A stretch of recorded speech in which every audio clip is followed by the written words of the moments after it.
Hello and welcome back to the APUS History Curriculum for Era 8. So in this video, we'll be looking at Topic 8.4, the economy after 1945. There was tremendous growth after World War II, which prompted significant internal migration. So let's get to it. World War II had tremendous effects on the global economy, and its aftermath in the U.S. contributed to a remarkable economic boom that was characterized by several key features. Unlike many other nations involved in the war, the U.S. experienced a remarkable degree of financial stability. Massive savings in the form of Liberty bonds allowed the government to fund the war effort without causing economic collapse.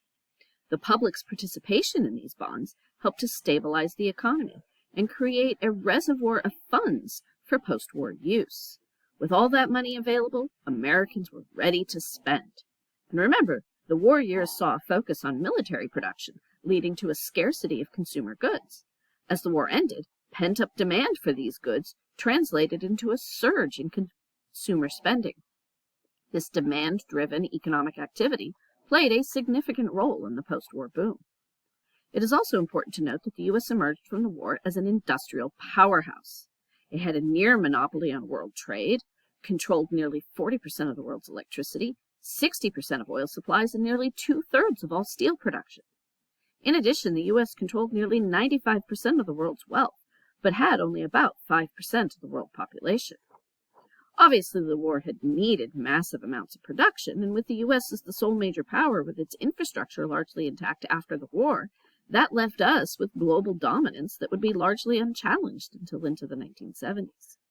That undamaged infrastructure also meant the U.S. could rapidly shift to peacetime production, and with goods in high demand here at home as well as globally, well, that just further fueled economic growth, with rising living standards, increased home ownership, and the development of a robust middle class. While the post-war period saw a boom, it wasn't without its challenges. Conflicts between labor and management led to a surge in strikes. More than 5 million men were on strike during 1946 alone. The automotive industry, steelworkers, coal miners, and even railroads were on strike in the immediate aftermath of the war. These strikes would eventually lead to middle-class antagonism towards the labor movement. You want a new car? Watch the automotive workers sit. In addition, the end of price controls contributed to widespread inflation. The Office Price Administration continued to try and hold down prices while it existed, and they were somewhat successful. But prices were higher by about 30% as compared to 1939 levels, and there was a developing black market for all kinds of consumer products. That was part of the reason for the increased number of strikes, since it was a common tactic to try and force higher wages. However, these issues did not completely derail the overall economic expansion. The economic boom eventually faced even greater challenges in the 1970s, with the aftermath of the Vietnam War, the rise of economic competitors like Germany and Japan, and the energy crisis contributing to economic shifts and difficulties.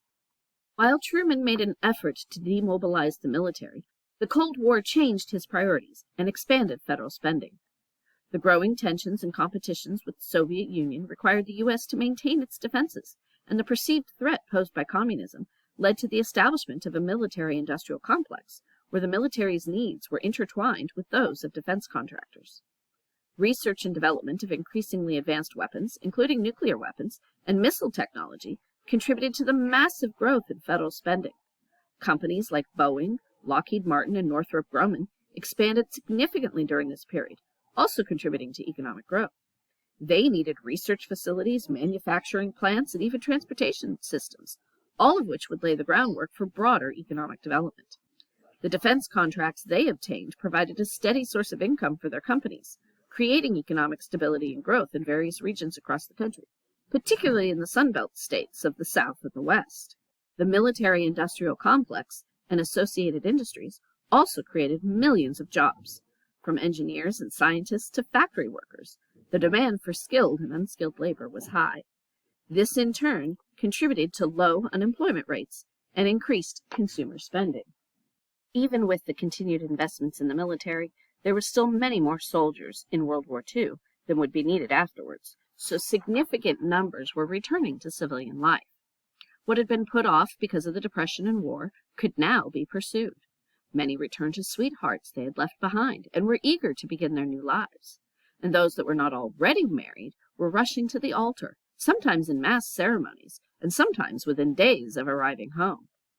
Some were even bringing home young women that they had met and married while overseas, and occasionally children were arriving with them. Women began leaving the workforce in significant numbers. Remember, many had joined the industrial workforce because it had been their patriotic duty to fill in while the men were overseas. And all these new marriages inevitably resulted in a baby boom. The number of births in the U.S. increased dramatically from 1946 to 1964. Well over 3.5 million, usually over 4 million babies were being born each year, with 1957 being the peak, with over 4.3 million babies born that year alone. These baby boomers outnumbered any other generation by almost 4 to 1, and had a profound effect on the American way of life, from the growth of the suburbs to needing more schools, bigger cars, fast food restaurants, drive-in theaters, and home entertainment, the television. But we'll get to all that part in a future video. Also contributing to the booming post-war economy was increased higher education opportunities and new technologies. Many of those higher education opportunities were financed with funds from the GI Bill, passed by Congress in 1944 to help returning veterans transition to civilian life. The benefits that were available included low-cost mortgages, low-interest loans to start a business or farm, tuition assistance for education or job training programs, and even a living allowance. This played a significant role in the post-war prosperity and the development of a strong middle class, where a tradition of pursuing college education became the norm. And obviously, anticipating many more students, colleges themselves had to expand with new and larger campuses, both the traditional 4-year colleges as well as new 2-year community colleges. Using just a few local examples, El Camino College was founded in the late 1940s, the University of California system added 4 new campuses in the 50s and 60s, and the California State University system added 3 campuses in the 40s and 8 more in the 50s and 60s. In many cases, the education that veterans received enabled them to seek skilled work in the defense industry, which, as we saw earlier, was expanding because of the increased military spending associated with the Cold War. And with those industries expanding production, they needed locations to expand in, where land was plentiful, taxes were low, and there were lower levels of union activity, plus having a good climate to support large-scale, sometimes outdoor testing and assembly. And since many soldiers, particularly from the Pacific theater of war, had been funneled through naval port cities like Los Angeles and San Francisco, many opted to stay and seek work in the defense industry, prompting a massive expansion in housing, using available land outside of these major cities. This expansion of the suburbs first saw mass-produced housing built in a project known as Levittown on the outskirts of New York, but it was copied by builders all over the country. This expansion of the suburbs also prompted a population shift known as white flight, where white middle-class families left the central cities and relocated to the suburbs, seeking better housing and more affluent lifestyles with less dense neighborhoods. Many developers supported racial segregation policies that limited the opportunity for people of color to follow the same path, leading to significant disparities in housing access. The proliferation of highways, decreasing cost of car ownership, and dispersal of manufacturing jobs to the outskirts of cities also facilitated this flight, contributing to job losses and economic decline in urban areas. The decrease in tax revenue, business closures, led to reduced resources and economic opportunities for those who remained behind. The legacy of formal and informal segregation created environments where race, poverty, and crime became interconnected, continuing some of the social challenges faced by urban communities. This trend would continue through the 1960s, 1970s, and beyond, leading to a significant decline in the region known as the Rust Belt in the Northeast.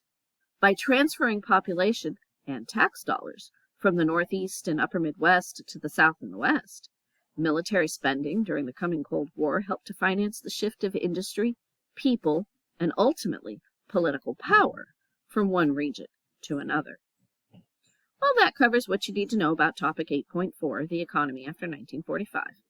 Be sure to keep up with your reading, and I'll catch you in the next video.